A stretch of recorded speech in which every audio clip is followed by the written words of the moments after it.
What's going on, everyone? This is Jay from Premier Gaming Entertainment, and I wanted to bring to you a video during Michigan's. Well, the week is over, so this is preparation week.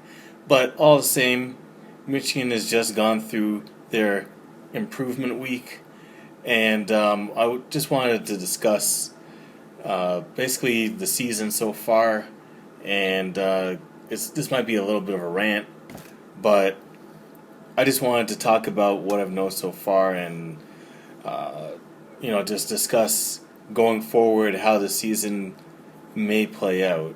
Now, before I get started, leave me a comment in the comment section below. Let me know how you feel about the season so far. Do you think that it's been a disappointment so far?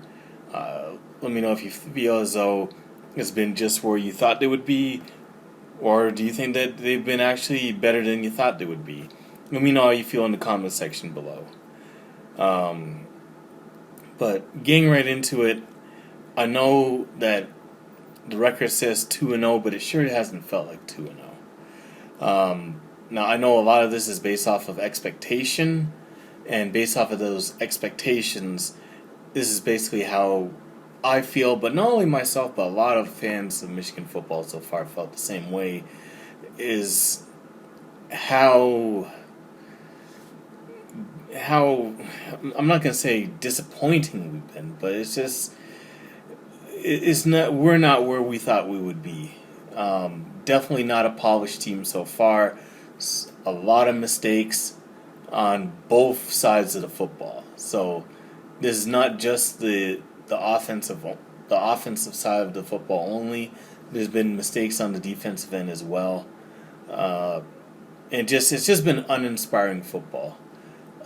You would have thought, especially with the returners, the starters coming back, that the offense would have been the strong point of this team, and with the wide receivers that we have, that this would have just been just this free-flowing offense.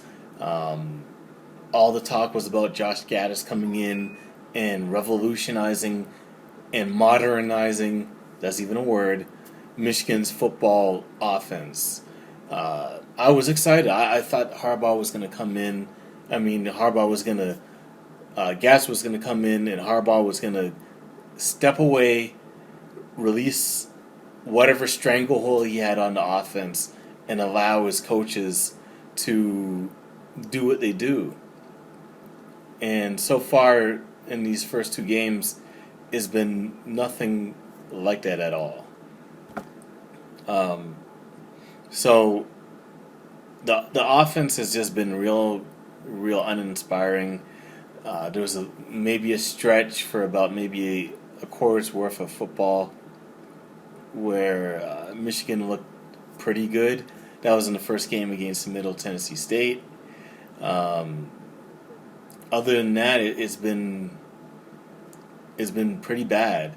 Now, I would say that, like I said in my previous video, with my takeaways video, that I think Army is a better team than people give them credit for.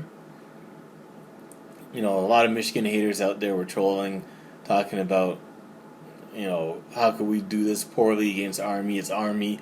But Army is not a bad team. If you go and you check the rankings right now, they're right outside the top 25. I think they're a top 25 team. And they'll probably be a top 25 team by the time the season is over. So Army is not as bad as the team as what people think. But that being said, I still think that this offense is just lacking all types of creativity. There's no big play at all with this offense. It's just strictly within 20 yards. It just reminds me of a couple of years ago. And I'll be honest with you, this has been an ongoing thing for the last few years, where I make a video saying, why won't these guys take shots down the field? I don't understand it. What are they scared of? You got guys like Nico Collins and Tariq Black um, that are just, so far this season. And you throw in there Donovan Peoples-Jones when he comes back. They're just beasts. They're big play guys, big receivers that can just go up and get the football. I don't understand what this fear is of allowing their wide receivers to make plays. Not sure what the issue is with that, and it's pretty much handcuffed us as far as trying to move forward and do something on offense. So what I wanted to really discuss, though, is just the overall theme of this offense. So, especially with the Army game, the whole theme was speed in space, letting your playmakers make plays, blah, blah, blah, blue, blue, blue, whatever. I haven't seen any of that so far. It's been pretty much Harbaugh's offense, but in the shotgun. I can go over what I said in the last video as far as their inability to run the football, especially in short yardage situations. I'm not going to go over that again. I pretty much explained that. But the thing that's really, really concerning to me and has me the most confused is not even that. It's this whole RPO situation that hasn't come to pass. The whole gist of this offense was supposed to be this run-pass option situation where the defense was, if run effectively, the defense would always be on their heels because they don't know whether or not they're going to pass. They don't know whether or not they're going to hand it off to the running back. They don't know whether or not they're going to fake running it to the running back and the quarterback takes it. None of that has played out. We saw it a little bit in the first game. We didn't see it at all in the second game. And I don't know whether or not that's because Shea Patterson is hurt, or whether or not he's scared of getting hurt, or whether or not it's all by design. I don't know. I would hope that's not how is designed. But if he's hurt, this is the part I don't understand. So, from what I heard, that he's been nicked up. He has, a bruised chest area, and he's been playing hurt at about maybe 60-70%. So, one coach is saying, no, he's fine, nothing's wrong with him. Another coach is saying, well, he is kind of banged up, but he should still be running the offense. So, this is the part where I'm confused. And if anyone knows or has heard anything differently, please let me know in the comment section below. But to me, if he's hurt, he doesn't need to be in there. He needs to be on the bench trying to get better and allowing one of the other two quarterbacks to get in the game and run the offense.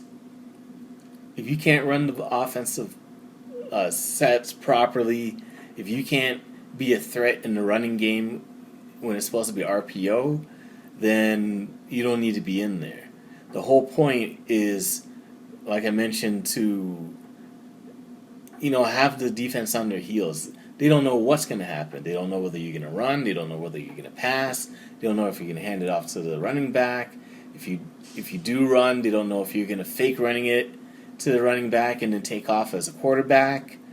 They don't know what's going to happen. So because of that, it is hard for the defense to gear up and run downhill like they'd like to, because they could overextend themselves trying to get to the quarterback, and meanwhile it's not even that, or it's a different play, or it's the quarterback keeps it and takes off for 90 yards to the house. So my thing is if Shea is hurt, he doesn't need to be in there. He's only hurting the team if he's in there, but he can't properly run the offense. If he's not hurt, then there's something wrong with the way he's running the offense. He's not doing a good job of running the offense. If he's not hurt, but he's not properly utilizing his players the way they're supposed to be. If he's not running the RPO and then keeping the ball sometimes, even if it's just to keep the defense honest, if he's not doing any of that, then he doesn't need to be in there. Now, the counter argument to that is, well, Shea is the best person to do the job. He's the best person to run the offense, and anyone else that's on the roster right now that can fill in for him is just not good enough to be in there. And my concern with that is if that's the case, that just is a bad sign as far as going forward. Just in case he does get injured, and even if he doesn't get injured, if he's playing bad, we need a quarterback to come in, step in, and do the job properly. You look at a team like Alabama in the national championship game. Jalen Hurts was not playing good. Old Coach Nick gave him the hook and put Tua in there and won a national championship game with their backup quarterback. You look at last year with Trevor Lawrence coming in and basically taking a team all the way to a national championship. But he wasn't the starter, he was the backup. What the point I'm trying to get at is Michigan's backup quarterback, whoever it is, should be as good or nearly as good as their starter. It should be a situation where there's a seamless transaction from offense to defense. Or not from offense to defense, but from one quarterback to the next. So there shouldn't be that much of a drop-off. If there's a huge drop-off, then there's a problem. And then it's like, why is there a huge drop-off? Why are these quarterbacks not properly prepared? If you go back a couple of years prior to this, with the whole situation with Wilton Spate getting injured and then bringing in that legend John O'Korn, and then later on Brandon Peters, I remember watching a struggle. Watching John O'Korn, especially that Michigan State game where John O'Korn was just playing, I couldn't imagine anyone playing any worse than him. And them not being able to put Brandon Peters in because he just wasn't ready, I thought that was just inexcusable. You telling me that the best option for their team at that time was John O'Korn? That just blew my mind. It just blew my mind more than anything else is that they didn't have Brandon Peters ready. I just didn't understand that, and I'm seeing the same thing now. If Shea goes down and he's hurt, who's going to replace him? You're telling me right now that Dylan McCaffrey is not ready to fill in that role? Joe Milton is not ready to fill in that role? What are these guys doing? Why are they not prepared? If they feel that a 70% Shea Patterson is better than 100% Dylan McCaffrey or 100% Joe Milton, then that's a huge problem. That means a huge drop-off between their starter and their backup. And I'm beginning to think that that is the case. I really think that if they could put in Dylan, they would, but they feel as though he's not ready. And if the fact that he is not ready, that worries me, because that means then that it's just history repeating itself all over again. They don't have the proper players to replace Shea if he goes down, or if he's not playing well, or if he can't run the offense properly. I personally have not been too impressed with Shea Patterson so far in this year and a couple of games as a Michigan quarterback. I mean, I know that he's a decent talent, but I'm just not seeing it. I don't see the 5-star quality in him to make plays. He's just not that guy to me. And it could be that he's injured, that he was injured before, because I remember he did get banged up. But man, you're telling me that right now, as is, that he's not good enough to lead this team? That just blows my mind. I haven't seen anything that makes me impressed with him so far. His arm strength is iffy. His accuracy is not good, and his football IQ is not what I would imagine it to be. You watch the Army game. He was just handing the ball off to the running back, even though there was opportunities where the defense end was crashing in, and Zach Charbonnet had no chance. And if he had just kept the ball and took off, he could have had like 20, 30 yards. But he was just handing off the ball and just calling it a day. And that's what I'm not understanding about this whole situation. So, going forward, man, we have the game coming up. I'm going to do my video, my predictions video, obviously, of how I feel the game is going to go. So I don't want to reveal too much in this video when it's not really, that time to discuss the game. But it's like, what is Michigan doing as a football team that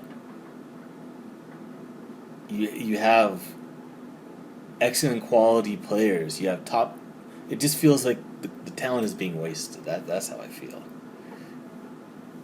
And I don't know whether or not it's just that Shea is not good enough to properly run the offense, if Shea is not good enough to inspire his team to victory, whether it's just naturally he's not that good. I don't know what it is, but as is now, it's just not good enough. And when we go against a team like Wisconsin, it's going to show. I'd hate to see us get exposed like that. But as it is now, I'm not impressed with how this team has played. They have a very tough schedule. This game against Wisconsin is really going to show where these guys are at, whether or not they're worthy of really taking on Ohio State. So everyone says bring on Ohio State, but when you see how these guys played in the last two games, I'm glad that we're not playing Ohio State early. We're giving an opportunity to iron out whatever wrinkles that we have, if or whatever the case may be. So I'm glad that we're playing the game at the end of the schedule as usual to allow us to get into game shape or into a spot where they're able to properly compete with the upper echelon teams. So all in all, Michigan as a football team, we got a lot of soul searching to do. Like I mentioned, having Donovan Peoples-Jones back, having John Runyon come back is definitely going to be a big boost. But don't think that just because these guys are coming back, that all of a sudden Shea's going to have a 400-yard passing game with 5 touchdowns. These guys, if they do come back this week coming up, they're going to be rusty. They're going to be, I'm not going to say out of shape, but they're not going to be in 100% game shape in order to properly make a difference. I just don't see that happening. Maybe over the course of the season going forward they can get to that point, but as it is now, I just don't see them making that much of an impact to change and completely sway the outcome of the game. So anyways, that's it for the video. Thank you for watching. I know it went on a little bit longer than I would have thought, but sometimes, to be honest with you, I had more to discuss, but it's just the video is too long, and I don't want to go longer than that. So anyways, thank you for watching the video. If you liked the video, definitely feel free to leave a like on the video. It definitely helps my channel out. Leave a comment in the comment section below. Let me know how you feel about this season so far. Has it been a disappointment? Are you excited? You think that we're overachieving, underachieving? Let me know how you feel in the comment section below. And if you enjoy my content, definitely subscribe to the channel. We're growing. We're continuing to grow. And is nothing but going up at this point. So thank you for watching the video, and like I mentioned, subscribe to the channel if you enjoyed the content, and definitely try to share this video with as many people as possible. Anyways, thank you for watching. Have a blessed day, and go blue.